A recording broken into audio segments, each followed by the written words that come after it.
Let's take a look at this initial list and see where these players could potentially fit on other contending NHL teams. Now, first up on the list, he has Marcus Pettersson, defenseman from the Pittsburgh Penguins. 28 years old, a pending UFA. Pettersson right now has been playing as a first or second pairing defenseman for the Penguins, but in my opinion, with his skill, I think he's a little bit better suited to be a second or third pairing defenseman. He's solid enough defensively, but not great in the transition game, but I think he would be a fantastic fit on a team like the Las Vegas Golden Knights, who have a very strong top and middle pairing defenseman, but really need some depth to round out that bottom pairing. I think Pettersson would be an ideal fit in that role. The only issue is Vegas would have to make the money work out because they're right up against the cap, but if any team can pull some bullshit gymnastics and make cap space out of nothing, Vegas would be the team to do so. Number 2 on Frank's list is Yanni Gourde, center for the Seattle Kraken. Another pending free agent. Gourde only has 6 points in 19 games this year and is in his early 30s, but he is a 2-time Stanley Cup winner with the Tampa Bay Lightning and is a relatively solid defensive forward. If the Caps hadn't landed Lars Eller last week, I think they would have been a great landing spot for Gourde, but another team I could see being interested in him is his old club, the Tampa Bay Lightning. They have a lot of holes in their bottom 6 that they could be looking to fill, and Yanni Gourde would fit in there nicely, potentially even sliding into the center position on the third line if they want to move Connor Geekie over to the wing. Third is Rasmus Ristolainen, defenseman for the Philadelphia Flyers. 30 years old, 2 years remaining with a $5.1 million AAV.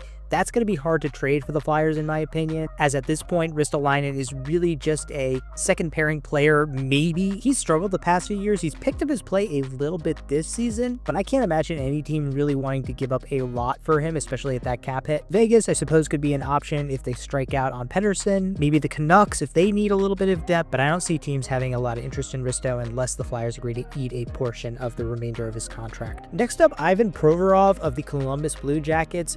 In my view, a much more attractive option than Ristolainen or even a guy like Pettersson. Just 1 year left on his contract at $4.725 million. He's 27 years old and has had some very strong seasons in the past, mainly with Philly. I can see a team that wants a puck-moving guy with a little bit of offensive upside on their defensive core being interested. Maybe a team like the LA Kings, especially with Drew Doughty out. They have a lot of young, promising players who've been contributing offensively, but they could want a little bit more stability back there. The Minnesota Wild are another team that could be in the hunt, and the New York Rangers, who only have 6 goals from their defensemen this year, could be interested in adding some oomph on the back end as well. Number 5 on the list, we have Frank Vatrano, the 30-year-old right wing from the Anaheim Ducks, another pending free agent at a very manageable $3.65 million AAV. He only has 2 goals and 7 points on the year. Another guy who could be a very good depth filler, but showed from last year he can also provide offensive pop. Minnesota's a team I would expect to be in on almost every forward like this, but I don't know if he has the offensive upside they'd be looking for. Colorado Avalanche could be an option, especially with how depleted their forward core has been, although they are starting to get healthy as well. And just like with Yanni Gourde, I think the Tampa Bay Lightning could be in on a player like Vatrano. Joel Farabee is 6 on the list, a 24-year-old winger for the Philadelphia Flyers with 3 years remaining at $5 million AAV, 8 points and 3 goals in 19 games this season. This is a guy that I think almost every offensively hungry team should be jumping on, and that would be number 1 with a bullet, the Minnesota Wild. He'd be the perfect guy to stick on your top 6 and potentially help to elevate a guy like Kirill Kaprizov, but the Vancouver Canucks are another team that I think could be in the market for a top 6 forward as well. Then we have Brandon Tanev, the 32-year-old right wing from the Seattle Kraken, another pending free agent at a manageable $3.5 million cap hit, 5 goals and 8 points in 19 games this season. I actually think he would be a great fit with his brother Chris in Toronto, where his forechecking ability would be a great asset in Craig Berube's system, and he would provide a lot more stability for the middle and bottom 6 there. David Jiricek is another name that Frank Seravelli said might be on the block. Given that he was just sent down to the AHL, it's very possible that the 20-year-old defenseman on the Columbus Blue Jackets could be on his way out of there. I think this is more for a team that is looking to rebuild their own defense and take a flyer on a guy like this. A team like Pittsburgh might be the ideal spot for him given their lack of depth on the back end and their need to get younger, but I don't know if Columbus trades him within the division. I would also say the Bruins could be an option because their farm system is a little bit light, but they're also a team in turmoil right now, and I don't know if that's a great landing spot for Jiricek. So I'm going to say Tampa would be an ideal landing spot for him. They're a team with a pretty light farm system as well, and they have produced a lot of very good defensemen who were drafted very high, like Sergachev, Hedman, and even guys not drafted as high, like Eric Chernak, who is a 2nd round pick. Number 9 on the list, we have Mike Matheson, the 30-year-old defenseman of the Montreal Canadiens. He does have a year left after this with $4.875 million AAV on his contract, but he's a very underrated defenseman in my opinion, and he'd be a great addition to a team that needs some more stability on their blue line. I think he would be an ideal fit in LA with the The Kings, they have a glut of young defensemen, yes, but I think Matheson would be a very stabilizing force there, especially with Doughty being out. And since there's only 1 year left on his contract, it's not like he's going to be suppressing a lot of those kids. He's just going to give some of them a little bit more time to develop that they need. Number 10 is Trevor Zegras, the former star player for the Anaheim Ducks. He's only 23 years old, but only has 2 goals and 6 points in 18 games this year.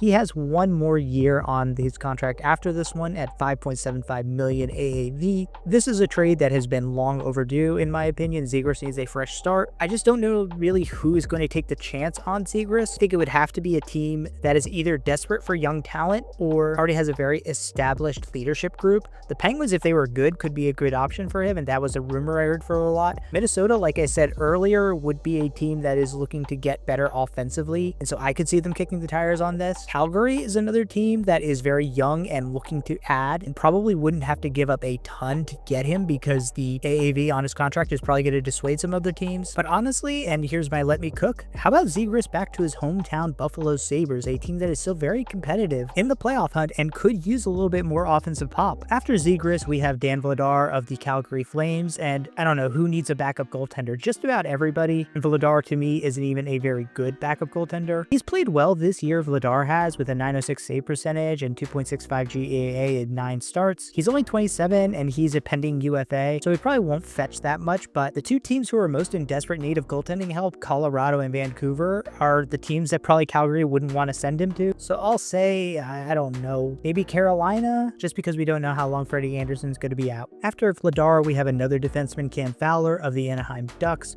1 year remaining after this at $6.5 million AAV, 32 years old, and at this point mainly a defensive defenseman, especially returning from injury. He's going to be a tough one to move because of that term and value. The teams I've already mentioned as potentially being interested in a defenseman, your Vegases, Vancouver, maybe Florida are going to be interested. Then we have another defenseman, Mario Ferraro of the San Jose Sharks. He's a little bit more intriguing at age 26. He has a year left with 3.25 million AAV. Like Fowler, more defensively minded, but he has a little bit more upside and is in the prime of his career. He's a defenseman I actually think I could see the Sabres going after because they have guys like Owen Power and Rasmus Dahlin who are very good two-way transition guys, but they do need a stay-at-home guy, and having somebody in the prime of his career who can do that with decent term and value left on his contract could be very attractive to them. Alex Carrier is the only member of the Nashville Predators on this list, and that is surprising to me because everything seems to be trending towards the Nashville Predators blowing it up.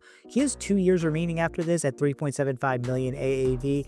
28-year-old defenseman, 5 points on the year, more of an offensive mobile defenseman, so I could see Rangers being interested, or maybe even the Calgary Flames could use some more offense from the back end. He'd also fit in pretty well with teams like the LA Kings and Carolina Hurricanes. And then finally, right winger Matthew Olivier of the Columbus Blue Jackets, 27 years old. He is a pending UFA, but his 1.1 million AAV and 8 points in 18 games, pretty solid value add. He'd be a guy if I was a team like maybe Carolina, Toronto, the Lightning, like I mentioned, Minnesota, all teams that could be interested in Olivier. But let me know which of these players you think is most likely to get traded next and where you think they'll be going.